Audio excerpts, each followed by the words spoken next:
We're in, baby. Yeah, we are. I didn't even do the little I countdown. mean, we're live. It's like I forgot how to do this. We All can't let right, you go. here we are. All right, so we're talking about this week. We're talking about game plan, home buying game plan. And one of the reasons I wanted to talk about that is because I had some buyers, some sellers, some buyers who need to sell. And, just like everybody else, and my, Lauren and I have done this too. Like, even though you may not be ready to buy that house because your home isn't listed yet, you still want to go out and see properties. Yeah. But it's important to, I guess, to understand as a buyer seller in that position, that going out and seeing properties that you like when you're not in a position to buy, you're going to get worn out after a while doing that. So it's good to go ahead and have a game plan, even if you're not ready right now. Know what your game plan is, and be ready to put that game plan in place. I mean, and that's 100% right. And that's the same thing on the lending side, right? So if you're selling to buy, are you already fully approved? Do you have all your documents to your lender when your place is sold? Or what's option B? In the case your place doesn't sell, do you qualify for 2 mortgages? Can you take equity out of your current home to buy a new home as a bridge loan or a home equity line or whatever you want to call it? Like, Sure. I mean, what's option B on the lending side? And, once you start being prepared to sell, buy. Okay. Yeah, absolutely. And we, another thing we talked about that I wanted to go over too is, let's say somebody, they, you have a client who owns their home. They don't want to sell that home. They want to keep that one and buy another one, right? But they need some of that equity to use as a down payment on the next home, and they're going to rent out the current plan. I know you've seen clients do that before. How does that process work? I mean, if let's say they get a HELOC, is that normally how they would do that, or how would that work? Depends. Okay. Depends on what their current interest rate is on their current home that they're going to be renting out. Based on, are the rates lower now than what their current rate is, to where they could actually maybe even save some money if they took cash out at a lower rate. Right now, it's probably, if they have a really low rate, let's say they're in the 3s or the high 2s, or even really the 4s, to be honest with you right now, it might make more financial sense to do a home equity line. Until rates drop, and then do a cash out refi and combine both of those mortgages, your first and the second, at that time. Okay. So it's almost case by case. Okay. All right. Well, let's say what we don't want to do is, let's say you have a 30-year fixed rate at 3.25. Well, there's no reason for you to go from 3.25 to 6%, right? Unless you're really taking out some cash, and maybe you are going to be paying off some other debts on your credit to put you in a better financial situation. Yeah, it might make sense to go to a higher rate, just all depending on what the interest is on those accounts that you could pay off outside the down payment. So let's go with that home equity line scenario. So yeah, let's say that I wanted to keep my current home and purchase a home that's more expensive than the home that I live in now, and I need $100,000 of equity out of this home to purchase the next home. My wife and I are going to purchase the next home together. So we need, both of our incomes to prove on that next one. How does that scenario work? And what would keep me in that scenario? What issues are we going to have along the way with having the home equity line of credit, taking out a home equity, taking out the home equity line and taking out another mortgage? What issues do you run really into? The only thing, it's going to come down to the income level and the total debt to income ratio. Because if you got to think in that scenario, we're qualifying you with your current mortgage payment, the home equity line, and the proposed mortgage payment for the new place. So we're pretty much qualifying you with 3 liens. Mm-hmm. Yeah. So, I mean, you got to be prepared for that. But what we can do is we can also order a report, an appraisal on your current home. Or if you already have it leased out, let's say you already have a physical lease that you already know you're going to be leasing it out, we can actually take that lease and take 75% of that lease to offset your current mortgage and the HELOC. Right. Okay. Oh, the current mortgage and the HELOC. Right. Okay. Well, because you got to think those two are tied to the same property. Sure. Okay. So, right. So if you're, let's say your mortgage is 1,500 and you're able to secure a lease at 2,000. Right. So are you, if you're taking 2,000 times 75%, well, that's 1,500. So Well, that would take care of that would take care of that, of the mortgage. of that payment. So it would pretty much offset it. Really? Okay. So, where does but wouldn't you need to lease it out for more because of the HELOC having the HELOC as well? Is the HELOC a separate payment? The HELOC's a separate payment. But you don't really know what the market rent is in that area, right? Maybe it's 2,500 and you can get 2,500. Great. Mm-hmm. But I think a lot of it has to do with the market rent and what you can actually get the place to rent for. Gotcha. So if what you rented out for doesn't fully offset your current mortgage and the HELOC, then it's a negative number. Yeah. So that's going to go against. But that negative number is a lot smaller than us counting 2 full payments against you. Right. But it's definitely going to bring down what you're going to qualify. It's going to bring down, as far as debt to income ratio, what you can qualify for on the next house, right? Depending on your income level. Yeah. If it's somebody does very well financially and doesn't really have a whole lot of debt outside their mortgages, yeah, they're definitely going to be able to qualify with some higher than somebody who has, a couple car loans and, student loans and credit card debt and all that other fun stuff. Yeah. I mean, that stuff's going to add up that we have to count in their, in their debt to income ratio. Sure. So. Gotcha. What else on game plan? Talk to me about mortgages and getting ready, game planning for. Man, I tell you what, right now, I'd be locking a rate. What are rates at right now? You don't want to know. You might throw up. Well, why would you? Why would you lock a rate right now? Just to protect yourself, right? Because you got to think that we're in the 6s right now on a 30-year conventional mortgage. Mm-hmm. And if you know you're going to be buying and selling, you can lock a rate up to. I mean, there's lenders out there that will lock it up to, 360 days. Mm-hmm. But most people lock it for like 120 days, and you can actually lock it on a TBD. You don't have to have an address to lock a rate. Now, there is, some notes to that. Yes, there's an upfront fee to do that. Yes, you can float down to market rate if rates are better at the time of close. Like you can float it down within, 2 weeks of closing. So there's some things to it. I mean, I definitely wish I would have done that for some folks at the beginning of August when we were literally locking people in the low 5s. I mean, because you got to think, if you're buying a $500,000 home and you add 1% or 1.5% to your interest rate, I mean, that's the real deal. Yeah. It's nothing to bat an eye out,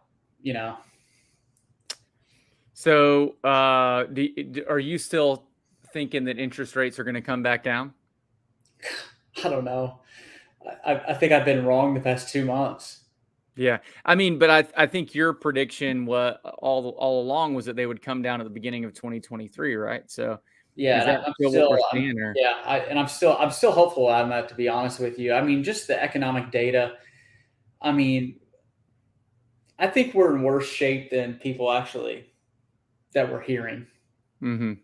Even the Fed came out yesterday when they raised their Fed fund rate 75 basis points. That pretty much soft landing that they've been talking about for the past 6 or 8 months, that's off the table.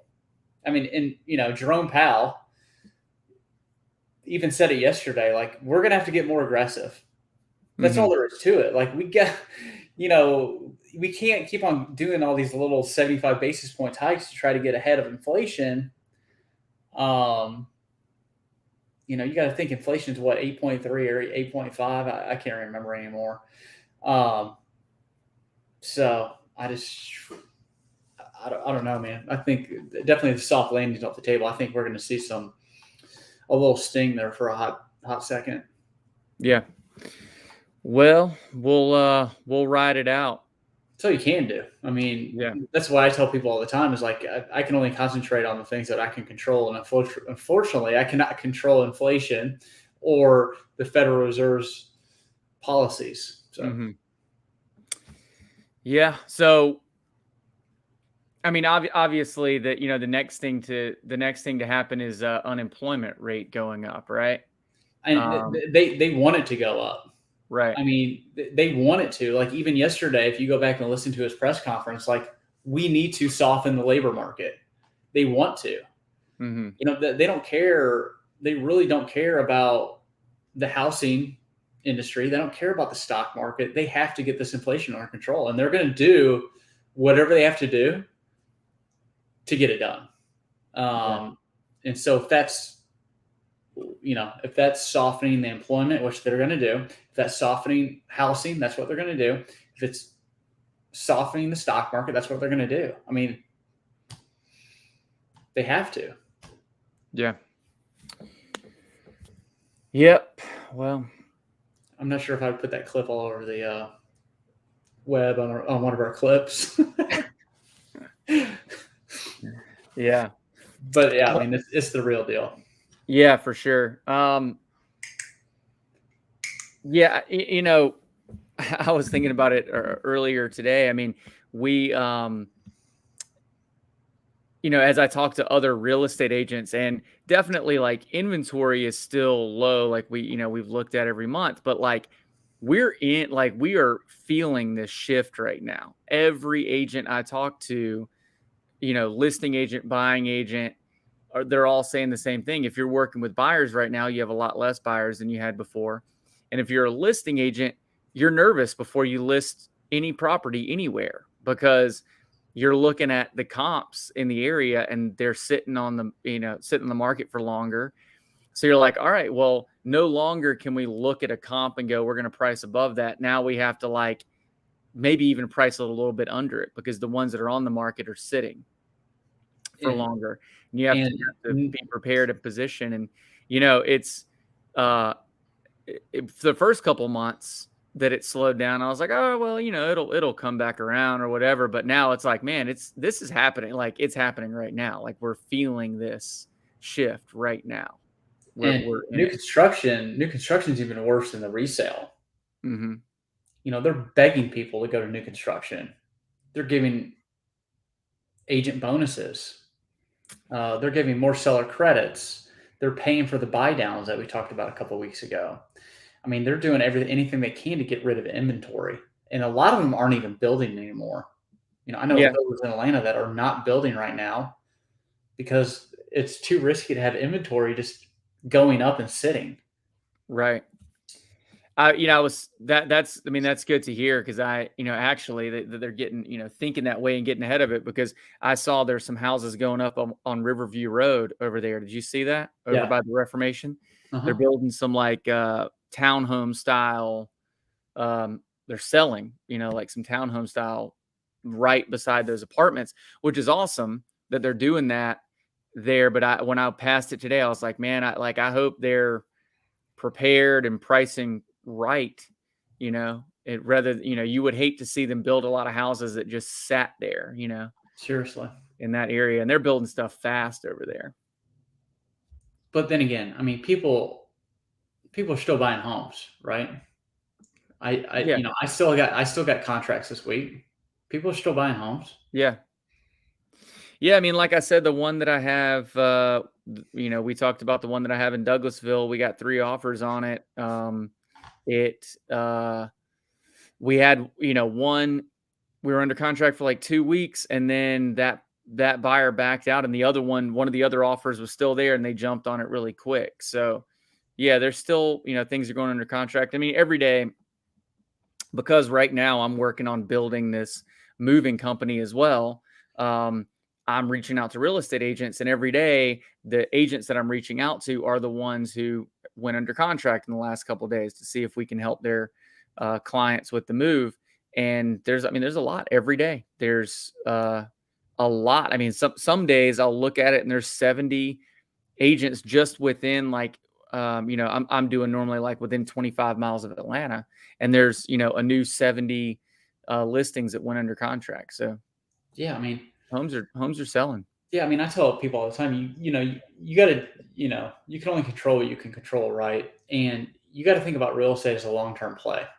You're not going to buy a house today and sell it in December. You're not going to buy a house today and sell it in March, Mm-hmm. right? It's probably let's just say it's a 5-year play. You know what I'm saying? It's like you don't buy stock to sell it tomorrow unless you're a day trader and that's what you do, right? Like, or, you're not going to stop putting money into your 401k because of what's going on in the Yeah. world. So Right. that's kind of like the same thing as housing, right? You're going to buy a home to go live in it. Just like you would, it's not like you're going to stop paying your rent, right? You're literally going to go into a house. You're going to make that payment until wherever you need to go, until you can refi or sell or and buy again, right? So I think people start paying a little bit too much attention to the news, including myself, and Mm-hmm. they just need to realize, like, hey, buy the house, you're comfortable with the payment, make the payment, hold on to it, and keep going. Yeah, exactly. I mean, we talked about, we've talked about that on just about every episode. Once that mortgage payment is locked in, it doesn't go up. Your rent rate is going to continue to go up.